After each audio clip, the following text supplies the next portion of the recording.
Hey guys, this time I want to talk about Republicans and taxes.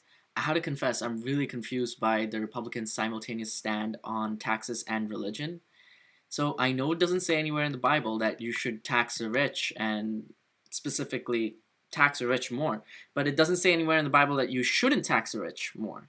And if you take everything into account, what Obama's doing now seems the most Christian thing to do. So there are many verses in the Bible that talk about giving to the poor and giving up attachment of all kinds. Not just for the rich, but for everyone, but especially for the rich. For example, Jesus says it's easier for a camel to go through the eye of a needle than for a rich man to enter the kingdom of God. He also says in Matthew 19:29 that you should give up your family to follow his word.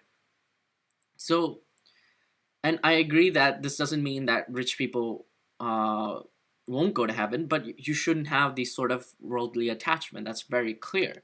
But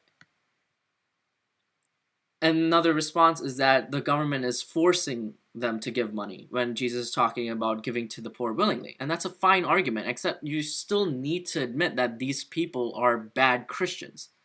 So, as Jesus says in Matthew 6:24 and 6:25, you should be indifferent to wealth. So, they shouldn't complain if the government tries to take it. Like wealth shouldn't matter to them. They shouldn't be attached to their wealth enough to complain about it when it's being taken away from them. But they do complain. So, they're clearly attached to their wealth. So, doesn't this show that they're bad Christians?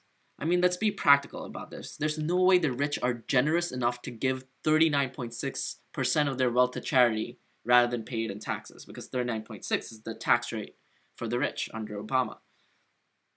If the rich people are happy enough to give 39.6 of their wealth to charity, why are they complaining about giving this as charity through the government? Is it because they don't trust the government to properly distribute the wealth to the poor as their generosity intends? Or are they just too selfish to give up such a large percentage of their money either to the government or to charity? They don't want to give any of it up. They want to take not 39.6%, not even to charity itself, not even directly to charity. Now, I think it's the latter. It's the fact that they're too selfish to give this much money. But let's say that they're actually extremely unselfish and they just don't trust the government with their taxes.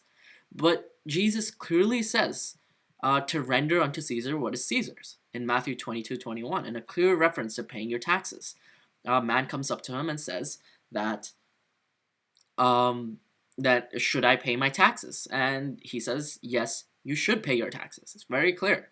Furthermore, Paul says very clearly that the governments of the world are institutions of God in Romans 13:1, and in 13:6 he specifically mentions that you should pay your taxes.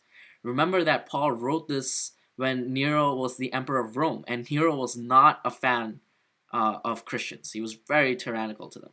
But that's the point that Paul was making. It doesn't matter if you agree with the government, if you disagree with the government, you should still obey it. You should still follow the laws, because the institutions, the governments of the world are under God. They got their authority under God.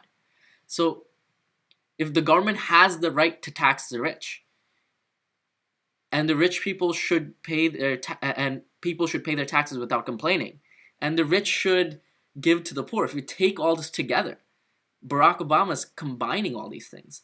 So isn't it logical, if you're a Christian, that you should be more likely to give to the poor, to pay your taxes, to not complain about money, to not get more money?